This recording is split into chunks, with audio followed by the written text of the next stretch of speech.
کیا آپ نماز میں رکعت بھول جائیں یا کوئی واجب رہ جائے تو کیا نماز دوبارہ پڑھنی ہوگی؟ جواب جان کر آپ کی بڑی پریشانی دور ہو سکتی ہے۔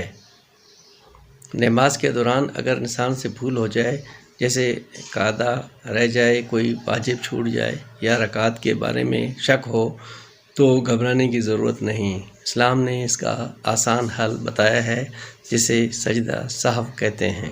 اگر بھول کا احساس نماز کے دوران ہو جائے تو نماز مکمل کریں۔ آخری قاعدے میں التحیات پڑھنے کے بعد 2 سجدے کریں، پھر دوبارہ التحیات، درود ابراہیمی اور دعا پڑھ کر سلام پھیر دیں۔